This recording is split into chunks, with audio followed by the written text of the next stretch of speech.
한번 따라할까요? 성벽 역사가 끝났다. 한 번 더 합시다. 성벽 역사가 끝났다. 기쁘죠? 다 끝났습니다, 이제. 여러분, 예수님 믿지 않는 이 세상 사람들이 그리스도인들의 어떤 모습을 보면서 야, 저 사람 진짜 예수쟁이다 라고 이야기를 하던가요? 여러분, 친구나 주변의 이웃들 가운데에 그분들이 예수 믿는 사람들 보면서 야, 진짜 저 사람은 예수 믿는 사람 맞다라고 어떤 모습을 보면서 그런 이야기를 하느냐는 것이죠. 하나님마다 잘 되고 형통하여 자식들이 좋은 대학에 들어가고 또한 남들이 부러워할 만한 성공한 삶을 살 때 그때 사람들이 야, 저 사람 진짜 예수 믿는 사람 맞다라고 이야기하던가요? 물론 그럴 수도 있습니다. 예수님 잘 믿으니까 하나님 복 주셨네 이렇게 생각하면서 참 예수 잘 믿는다 말할 수 있죠. 하지만 제가 생각하기에는 죽을 수밖에 없는 상황, 절망적인 상황, 낭망할 수밖에 없는 상황 가운데에 그 상황 가운데에서도 참 실망하지 않고 낭망하지 않고 포기하지 않고 그 믿음을 지키는 사람들을 볼 때 세상 사람들은 야, 저 사람 진짜 예수쟁이 맞다라고 이야기를 많이 하는 것 같습니다. 오히려 이때 이 모습을 보면서 그리스도인에 대한 경외심을 표하며 때로는 두려움을 느끼기도 합니다. 오래전에 서울의 한 교회 소그룹 목장 탐방을 한 적이 있었습니다. 아주 오래전 이야기입니다. 그때 들었던 한 세대의 간증을 잊을 수가 없습니다. 그분은 자신이 교회 온 지 3년이 되었다라고 이야기하면서 자기의 이야기를 하기 시작했는데 이웃 주민들의 그 전도를 받고 그 교회에 출석하고 목장에 참석했다고 합니다. 첫날 목장을 참석하고 마지막 마칠 시간쯤 되었을 때 각 성도들이 기도 제목을 나누지 않습니까? 다 기도 제목을 나누고 난 뒤에 목장 리더가 기도 제목을 나누는데 요즘 보일러 사업을 하고 있는데 너무 힘이 들다면서 기도해달라고 이야기하더랍니다. 이분 생각에 예수님 믿으면 복 받는다고 했는데 저 사람은 뭐가 안 좋아서 이렇게 힘들까라는 생각이 들었대요. 그 다음 주도 또 그 다음 주도 몇 개월이 흘러도 그분의 사업이 나아질 기미가 보이지 않더랍니다. 그런데 그렇게 힘들고 어려운데도 불구하고 그분이 변함없이 목장을 섬기며 봉사하고 헌신하는 모습을 보며 이분이 속으로 깜짝 놀랐다고 합니다. 그러면서 그분이 이런 말을 하더라고요. 신앙생활이란 복받기 위해서 형통함을 누리기 위해서 하나님을 믿는 것이 아니라 하나님 그분 자체를 믿고 신뢰하는 것이 신앙생활이구나라는 것을 깨닫게 되었다라고 간증했습니다. 여러분, 사람들은 형통하고 잘 될 때보다 세상 사람들은 예수 믿는 사람이 형통하고 잘 될 때보다 힘들고 어려울 때 변함없이 감사하는 그 모습을 보면서 때로는 경외심을 가지고 또 때로는 두려워합니다.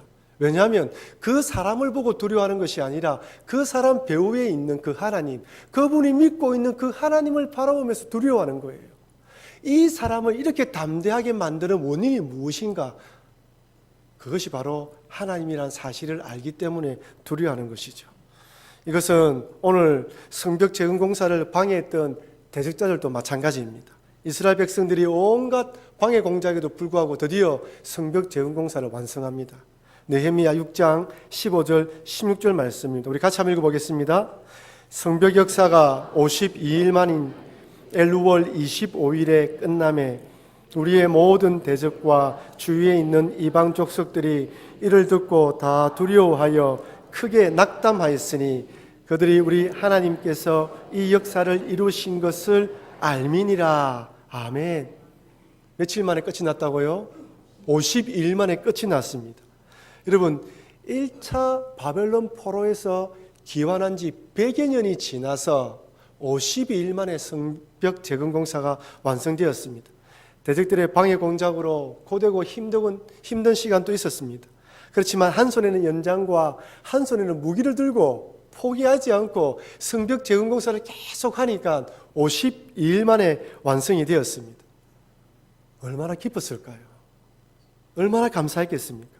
처음에 이 공사를 할 때 언제 끝이 날까? 우리들이 과연 완성할 수 있을까? 정말 이렇게 완성하면 튼튼하게 지을 수 있을까? 얼마나 온갖 생각이 많이 들었겠습니까? 하지만 중단하지 않고 생명의 위협을 느꼈으면서도 끝까지 쉬지 않고 달려가니까 완성된 것이죠. 제가 이렇게 성벽 재건 공사가 완성되었다라는 이 구절을 읽으면서 크게 마음의 감동을 받고 세 가지 교훈을 발견하게 되었습니다. 첫 번째 교훈이 무엇이냐면 어떤 방해가 있어도 중단하면 안 된다는 것입니다. 한번 따라합시다. 어떤 방해가 있어도 중단하지 맙시다. 기습 공격의 위협, 같은 동적인 유대인들의 해유 작전 등등 이런 일들로 통해서 포기하고 싶은 마음이 얼마나 많이 있겠습니까? 하지만 중간에 포기하지 않고 끝까지 달려가니까 완성되는 것이죠. 신앙생활을 하다 보면 참으로 다양한 일들을 만날 때가 있습니다. 인간관계의 어려움, 또한 집안에 이런저런 불행과 어려움이 찾아오기도 합니다. 때로는 이 신앙생활이 재미없을 때가 있어요. 참 재미있고 재미있었는데 나도 모르게 신앙생활에 재미가 없을 때가 있어요. 이때는 정말 모든 것을 그만두고 포기하고 싶은 것이죠. 또 때로는 교회 안에 이런저런 일이 일어나면서 마음에 낙심이 들 때도 있습니다. 힘이 빠지는 것이죠. 그런데 오늘 본문의 이스라엘 백성들이 성벽 재건 공사를 완성했던 것처럼 힘들고 어렵지만 포기하고 싶지만 중단하고 싶지만 더뎌가더라도 그 자리를 지키고 계속 나아가면 나중에는 완성된다는 것입니다. 여러분, 어떤 일이든지 무엇이든지 시작이 있으면 반드시 끝이 있죠. 그 끝은 그 일을 당하고 있는 사람이 어떤 자세로 어떤 마음으로 하고 있느냐에 따라서 그 끝의 결과가 달라집니다. 그러나 여러분, 어떤 일이든 믿음의 생활이든 세상에서 일을 하든 중간에 포기하지 않으면 좋은 결과를 맺을 수 있다는 이 평범한 진리이지만 이 진리를 기억하시면서 끝까지 달려가시는 여러분과 제가 되길 바랍니다. 아마 우리 오늘 예배에 참석하신 분들 가운데에 새롭게 신앙생활하기로 결단하신 분도 계실 것이고 처음 교회 오신 분도 계실 것입니다. 하지만 이 첫 발걸음이 끝까지 가야 한다는 것 잊지 마시고 끝까지 한 발짝 한 발짝 달려가시길 바랍니다. 두 번째는 결단하고 행동하는 신앙이 중요하다는 것입니다. 이스라엘 백성들이 지난 100여 년 동안 성벽 재건 공사를 완성하지 못했습니다. 큰 이유는 뭐냐면 대적들의 방해 공사죠. 대적들이 방해하니까 페르시아 왕이 성벽 재건 공사를 중지시켰어요. 그러니 하지 못했습니다. 근데 여러분, 이스라엘 백성들이 이 성벽 재건 공사가 중단되었을 때 어떤 마음이었을까요? 아마 대적들이 방해하니까 왕들이 못하게 하니까 그만두자라고 생각했을 것입니다. 하지만 속마음 속에는 그래, 잘 되었다. 차라리 지금부터는 우리 집안의 일들, 지금 우리 먹고 사는 일도 힘든데 앞으로 이 집을 건축하고 먹고 사는 일에 더 투자하고 자녀들을 위해서 시간을 더 투자하자는 마음이 더 많이 있었어요. 하지만 성벽 재건 공사하자라고 마음 먹고 결단하고 힘을 합치니까 100년 동안 완성하지 못한 것을 52일 만에 완성하는 그런 결과를 맛보는 것입니다. 그래서 결단하고 행동하는 신앙이 중요합니다. 신앙생활하면서 어떤 도전도 하지 않고 늘 그 자리에 머물고 있으면 그 신앙이 변함이 없습니다.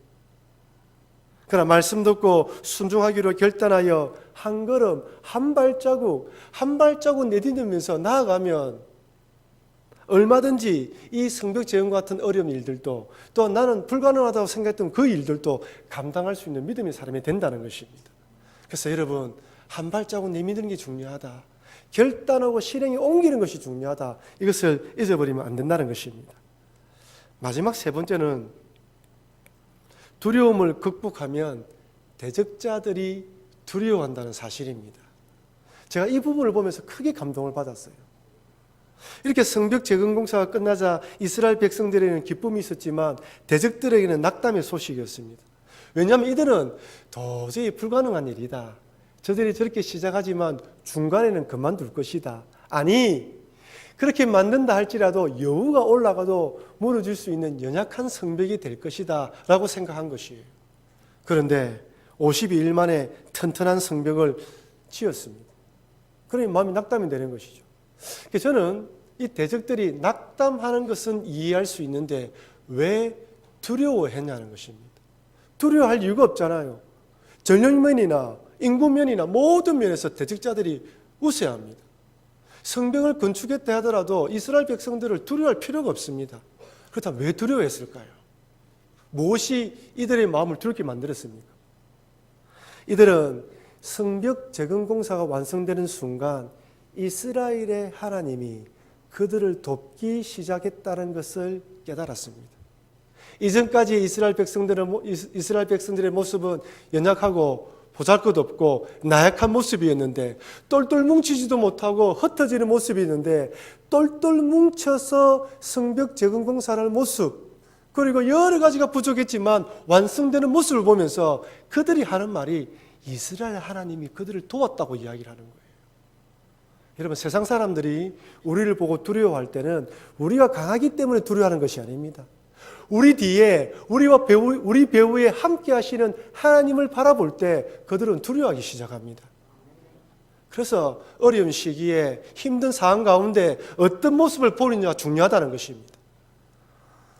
저는 1996년도에 신학교에 들어갔습니다. 올해 2016년도면 만 20년이 이제 목회사역을 하게 됩니다. 오랜 시간은 아니지만 오랫동안 교회 사역을 하다 보니까 참 많은 성도들을 만났습니다. 힘들고 어려울 때 빛을 발하는 성도가 있는 반면에 힘들고 어려울 때 더 사람의 기운을 빼게 만드는 성도들도 보았습니다. 각자의 신앙의 역량에 달려 있더군요. 아무리 건면해도 듣지 않는 사람도 보았고, 그 말씀을 붙들고 기도하는 사람도 보았습니다. 그런데 한 가지 놀라운 것은 세상 사람들이 때로는 기독교인들에 대해서 비판도 하고 비난도 하지만, 절망적인 상황 가운데에 우리가 생각하기로는 다 내려놓고 포기하겠다라고 하는 그런 절망적인 상황 가운데에 주를 붙드는 사람 볼 때 그 사람들이 두려워하더라는 거예요. 아니, 예수 믿는 사람도 두려워하더라는 것입니다. 그때 깨달았습니다. 말씀을 붙들고 기도하고 말씀 안에 굳게 서 있으면 하나님이 정리해 주시고 하나님 힘을 주시는구나. 그러면서 대적들과 사단마귀들이 무수 떠는구나. 이것을 깨달았어요. 여러분, 살아가다 보면 우리 인생 앞에 내 힘으로 감당하지 못하는 일들이 너무 많이 다가와요.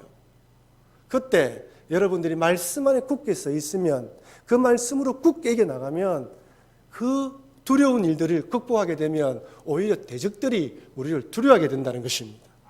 저는 오늘 이 말씀을 읽으면서 그렇구나. 굳게 붙어서 믿음으로 지키고 있으니까 대적들이 두려워한다는 것입니다. 그럼 여러분, 이스라엘 백성들이 결단하고 한마음 한뜻이 되어 성벽 재건 공사를 52일 만에 완공한 것처럼 여러분 각자의 신앙을 굳건하게 세우십시오. 어떤 자리, 어떤 환경에 있든지 간에, 어떤 상황을 만났든지 간에 매일매일 작지만 한 발자국 한 발자국 내밀면서 나의 신앙의 성벽, 믿음의 성벽을 튼튼하게 만드시는 여러분과 제가 되기를 바랍니다. 아울러 우리 부산복교의 신앙 공동체를 굳건하게 세워서 참 우리를 대적하는, 우리를 비웃는 대적자들을 두렵게 만드는 그런 위대한 신앙인으로 살아가시는 여러분과 제가 되길 다시 한번 주의 이름으로 축원합니다. 근데 문제는 성벽 재건 공사가 끝났습니다라고 기쁨으로 끝나면 좋은데, 오늘 본문 말씀을 읽어보면 여전히 불씨가 남아 있습니다. 유대의 많은 귀족들이 도비야와 내통한 거예요. 도비야와 내통했습니다. 17절 18절 말씀입니다. 같이 한번 읽어볼까요? 또한 그때에 유다의 귀족들이 여러 번 도비야에게 편지하였고 도비야의 편지도 그들에게 이르렀으니 도비야는 아라의 아들 스가냐의 사이가 되었고 도비야의 아들 요하난도 베레가의 아들 스물란의 딸을 아내로 맞이하였으므로 유다에서 그와 동맹한 자가 많음이라. 아멘. 이 도비야라는 인물에 대해서 제가 여러 자료를 찾아보니까 정확하게 자료가 나와 있지 않습니다. 어떤 사람은 암몬족 속의 총독이다, 산발랏의 부관이다 이런 이야기를 하는데, 근데 그 이름의 뜻이 재미가 있습니다. 도비야라는 이름의 뜻은 여호와는 선하시다라는 뜻이에요. 만약에 부모가 이방인이라면 이런 이름을 지었겠습니까? 아니죠. 그래서 학자들 가운데에 부모들 중에 한 명은 유대인이 아니었나. 유대인이는데 이방인과 결혼하여서 이 아이를 낳았고 이름을 여호와는 선하시다라고 이름을 지은 것입니다. 그러니까 유대인들 관점에서는 도비아는 혼연인이었지만 유대인의 피가 흐르고 있으니까 관계하기가 좋았던 거예요. 그래서 도비아와 결혼 동맹을 맺는 것도 어렵지 않았던 것 같습니다. 그런데 궁금한 거는 왜 유대 귀족들이 이방인들과 결혼을 했냐는 거예요. 사실 이 결혼 문제는 오늘 본문의 느헤미야 때만 일어났던 것이 아닙니다. 이스라엘 백성들이 바벨론에서 포로로 귀환한 지가 100여 년이 지났죠. 100여 년이 지났는데 이스라엘 백성들이 100여 년 전에 포로 귀환하고 난 뒤에 79년 1차로 포로 귀환하고 난 뒤에 79년이 흐르고 난 뒤에 2차로 에스라가 또 포로 귀환을 합니다. 그때 에스라가 도착해서 보니까 이미 이방인들과 결혼한 이스라엘 백성들이 있었어요. 그때 에스라가 이렇게 기록하면서 이야기를 합니다. 에스라 10장 1절 3절입니다. 에스라가 하나님의 성전 앞에 엎드려 울며 기도하여 죄를 자복할 때에 많은 백성이 크게 통곡하며 이스라엘 중에서 백성의 남녀와 어린아이의 큰 무리가 그 앞에 모인지라. 엘람 자손 중 여히렐의 아들 스가냐가 에스라에게 이르되 우리가 우리 하나님께 범죄하여 이 땅 이방 여자를 맞이하여 아내로 삼았으나 이스라엘에게 아직도 소망이 있나니 곧 내 주의 교훈을 따르며 우리 하나님의 명령을 떨며 준행하는 자의 가르침을 따라 이 모든 아내와 그들의 소생을 다 내보내기로 우리 하나님과 언약을 세우고 율법대로 행할 것이라. 이미 그들 가운데 이방인들 결혼했고 에스라가 이 문제를 지적하자 백성들이 내어보내기로 했습니다. 그리고 난 뒤에 오늘 본문은 14년이 지난 이후에요.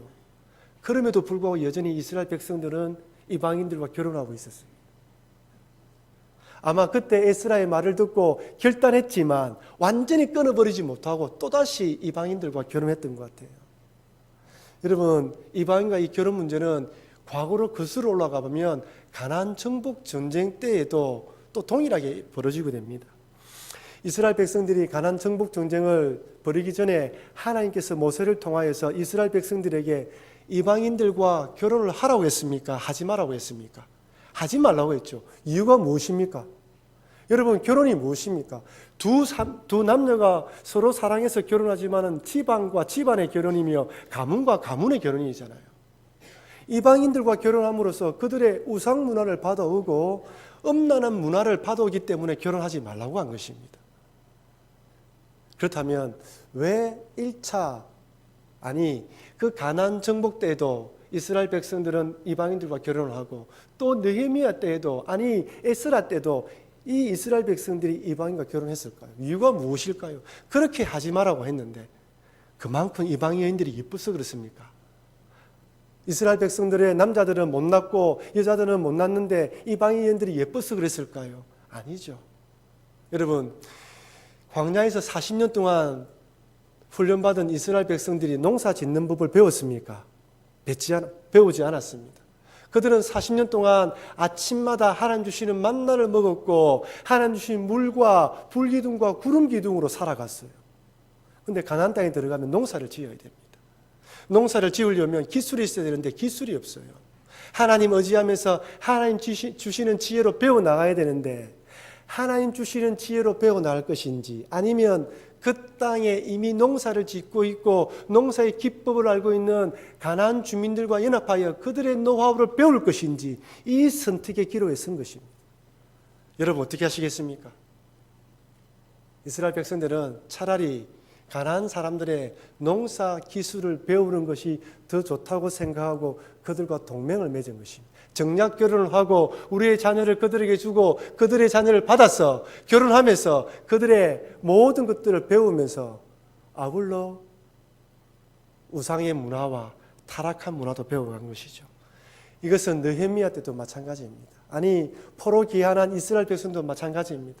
막상 돌아가 보니까 그 땅에 뭐가 있습니까? 아무것도 없습니다. 황무하고 척박하고 모든 것이 파괴된 도시였죠. 그리고 그 땅에는 이미 이방인들이 정치적, 경제력으로, 행정권으로 모든 것을 장악하고 있었어요. 그 틈을 비집고 들어가려고 하니까 힘든 것이죠. 하나님에 대한 믿음은 있었는데 막상 삶의 현장에서 믿음대로 살아가려고 하니까 이 믿음을 적용시키고 살아갈 것인지, 아니면 세상 사람들을 붙들고 그들과 도움을 해야 될 것인지, 아니 그들과 동맹을 맺으면서 그들과 협력을 해야 되는지 갈등이 된 것입니다. 그때 이들은 차라리 이미 기득권을 가지고 있는 그들과 동맹을 맺으면 좀 더 나을 것이다, 좀 더 많은 이윤을 창출할 것이라 생각하고 그들과 손을 잡았습니다. 여러분 한번 생각해 보십시오. 돌아왔던 유대인들이 그 당시 이방인들에게 손을 내밉니다. 그때 이방인들의 마음 어땠을까요? 좋았겠죠. 왜냐하면 그들이 와서 먼저 손을 내밀고 도움을 한다면 여전히 그들의 기득권을 유지할 수 있기 때문에 서로 좋은 관계가 되는 것입니다. 그래서 그들은 동맹관계를 맺었던 것입니다. 근데 놀라운 것은 오늘 18절에 이 도비야가 결혼 동맹을 맺은 유대인들의 이름이 나와요. 18절에 보면 도비야는 아라의 아들 스가냐의 딸과 결혼해서 스가냐의 사이가 됩니다. 그런데 이 아라라는 사람은 에스라뿐만 아니라 느헤미야 7장에도 언급되는 인물로 포로 기한 1차 때 652명의 사람들을 이끌고 돌아온 사람들이에요. 그 당시 바벨론에서 돌아올 정도였다면 신앙이 있는 사람일까요? 없는 사람일까요? 믿음이 있는 사람이겠죠. 하나님 말씀 안에서 살아보려고 결단하고 돌아온 사람입니다. 그런데 그 아들 대에서 지금 이방인과 거래를 하고 있어요. 여러분, 나의 믿음을 지키는 것도 힘들지만 나의 믿음을 자녀들에게 전수하는 것도 쉽지가 않습니다. 이스라엘 백성들이 가나안 땅에 정복하고 난 뒤에 들어가서 모세의 3대 손자가 제사장인데 먹을 것이 없어서 떠돌아다니게 돼요. 3대 만에 이스라엘 백성들의 신앙이 세상 사람처럼 되어버려서 더 이상 제사장이 필요 없는 지경까지 갔기 때문에 3대 만에 제사장이 먹을 것이 없어서 구걸하는 신세가 되었습니다. 제가 있었던 뉴질랜드는 1840년부터 영국 이민자들을 받아들였답니다. 1세대 영국 이민자들은 성공의 교인들이 많았고요. 남섬의 드니던이라는 곳에는 스코틀랜드의 장로 교인들이 왔어요. 그들이 와서 제일 먼저 교회를 개척하고 신앙생활을 시작했습니다. 그런데 2016년 거의 150년, 160년 흐른 지금은 신앙생활하는 사람들이 그렇게 많지가 않아요. 대부분이 할아버지, 할머니들입니다. 2대, 3대의 신앙으로 그 물려가기가 쉽지 않다는 것이죠. 여기 본문도 마찬가지입니다. 100여 년이 지났는데 후손들 가운데에는 그 아버지의 믿음을 본받아서 신앙으로 달려가기보다는 세상의 이권과 기득권에 따라 그들과 손을 잡은 사람들이 있었다는 것입니다. 더 놀라운 것은 이 도비야가 스가랴와 손잡을 뿐만 아니라 또한 그의 아들을 제사장 출신인 무술람의 딸과 결혼시켰다는 거예요. 이 재밌는 것은 이 무술람이라는 사람이 오늘 본문에 보면 느헤미야 3장 4절과 느헤미야 3장 30절에 두 곳에 나와요. 근데 이 제사장이 성벽 재건공사 2군데를 도와서 완성했던 인물입니다. 여러분 생각해 보세요. 성벽 재건공사를 2군데를 도와서 완성했다면 믿음이 있는 사람이죠. 느헤미야의 사역에 돕는 사람이었습니다. 그런데 이 사람이 그의 딸을 도비야에게 줘서 도비야와 결혼관계를 맺습니다. 이해가 되십니까, 여러분? 신앙이 있는 사람이 이 도비야가 어떤 사람인지 아는데 그들과 결혼시켰다. 그렇다면 이 사람의 신앙을 한번 의심해 봐야 됩니다. 비록 느헤미야를 도와서 성벽 재건공사에 2곳이나 동참했지만 그들의 마음속에는 꿍꿍이 속에 있었던 것이죠. 다른 속셈을 가지고 있었습니다. 제가 몇 권의 책을 살펴보니까 이 무슬람에 대해서 어떤 주석책에서는 이렇게 표현했습니다. 표리부동한 신앙인이다. 극과 속이 다른 사람이란 뜻입니다. 신앙의 열심을 가지고 느헤미야의 신앙 이 성벽 재건공사에 동참했지만 속마음은 다른 속셈을 가지고 신앙 회복에 동참했다는 거예요. 겉으로는 열심을 내고 있었지만 그 마음은 다른 꿍꿍이 속에 있었다는 것입니다. 이들이 도비야와 얼마나 긴밀한 관계를 맺었냐면 19절에서는 이렇게 말합니다. 그들이 도비야의 선행을 내 앞에 말하고 내 말도 그에게 전하매 도비야가 내게 편지하여 나를 두렵게 하고자 하였느니라. 이 사람들이 누구 편입니까 지금? 정체가 궁금합니다. 이중 스파이예요. 도비야의 선행을 느헤미야에게 이야기하고 또 느헤미야의 이야기를 도비야에게 이야기해서 모든 정보를 서로 교류하고 있습니다. 아군처럼 느헤미야를 도와 성벽 재건 공사에 참여했지만 실상은 도비야를 돕고 있었습니다. 문제는 이런 기적들이 많았다는 거예요. 한 신앙 공동체에 모여서 신앙생활을 하고 있는데 그 안에 자기의 이권과 욕심을 챙기면서 신앙 공동체를 이용하고 있다는 거예요. 저는 이들의 이 모습을 바라보면서 예수님 당시 종교 지도자의 모습이 떠올랐습니다. 여러분 잘 생각해 보십시오.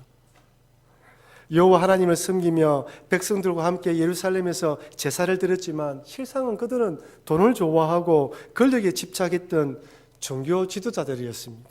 예수님이 전하는 말씀과 행하시는 이정에는 관심이 없었어요. 그분이 어떤 분인가, 왜 사람들이 그에게 몰려가는가, 그가 무슨 이야기를 하는가에 전혀 관심이 없었습니다. 그들의 관심은 오직 한 가지, 자기들이 지금까지 만들어 놓은 질서와 기득권을 저 예수라는 사람이 파괴하는 것은 아닌가, 자기에게 몰려왔던 사람들이 저 예수님에게 따라가는 것은 아닌가라는 염려로 예수님을 죽이려고 작정합니다. 그래서 종교적으로는 하나님의 아들이라고 했다는 그런 제목, 참난죄를 씌워서 죽이려고 했고, 로마의 빌라도 법정 앞에서는 스스로 왕이다라고 이야기했기 때문에 반역죄를 씌워서 십자가에 못 박아 죽여버립니다. 또한 저는 이들의 모습 속에서 사도 바울이 전도 여행을 할 때 시기심이 가득했던 유대인들의 모습이 떠올랐습니다. 사도 바울이 1차 전도 여행 때 BCD의 안디옥에 도착하여 유대인 회당에서 복음을 전했는데 너무나 많은 사람들이 이 복음을 듣고 기뻐하며 구원받았습니다. 그리고 다음번에도 이 복음을 듣기 위해서 이 예배당이 꽉 차서 사람이 들어오지 못할 만큼 많은 사람들이 모인 거예요. 여러분, 이 일이 기쁜 일입니까? 슬픈 일입니까? 너무나 기쁜 일이고 좋은 일인데 유대인들은 이 일을 바라보면서 시기하기 시작합니다. 사도행전 13장 44절 말씀입니다. 그 다음 암시에는 온 시민이 거의 다 하나님의 말씀을 듣고자 하여 모이니, 여기 온 시민이라는 말은 해당에 들어갈 수 없을 만큼 많은 사람들이 모인 것을 말합니다. 그런데 이것을 바라보고 난 뒤에 사도행전 13장 45절에 유대인들이 이렇게 말합니다. 유대인들이 그 무리를 보고 시기가 가득하여 바울이 말한 것을 반박하고 비방하거늘. 왜 시기했을까요? 왜 시기했을까요? 자기들이 지금까지 설교하고 이야기를 하면 그렇게 사람들이 몰리지 않았는데 사도 바울에게 사람들이 몰리기 시작하는 게 시기한 것입니다. 인기를 끄니까 시기한 거예요. 지금까지 가져왔던 기득권을 빼앗기가 싶어서 시기심이 생긴 것입니다. 이것은 사도행전 17장의 데살로니가에서 또다시 일어납니다. 17장 4절 5절입니다. 그 중에 어떤 사람 곧 경건한 헬라인의 큰 무리와 적지 않은 기부인도 권함을 받고 바울과 실라를 따르나, 그러나 유대인들은 시기하여 저자의 어떤 불량한 사람들을 데리고 때를 지어 성을 소동하게 하여 야손의 집에 침입하여 그들을 백성에게 끌어내려고 찾았으나, 복음을 전했는데 경건한 헬라인의 큰 무리와 적지 않은 기부인이 복음을 받아들였습니다. 근데 유대인들이 시기했어요. 이번에는 그 지방에 불량한 사람들을 데리고 폭력 행사를 합니다.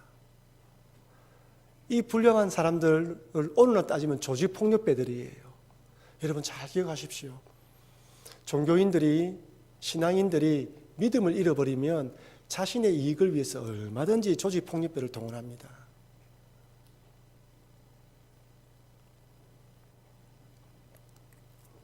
또한 저는 이 모습을 바라보면서 500년 전에 중세 가톨릭 교회 교황과 종교 지도자들의 모습이 떠올랐습니다.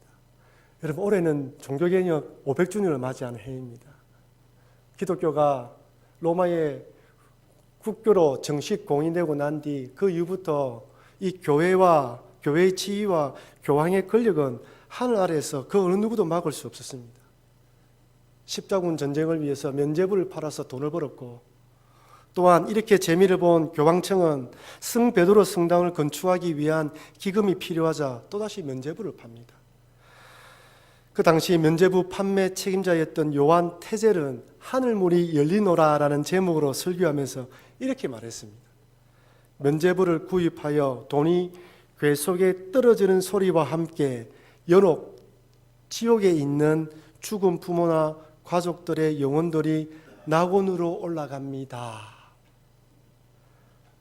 하나님의 이름을 빙자하여 돈을 벌었던 장사꾼입니다.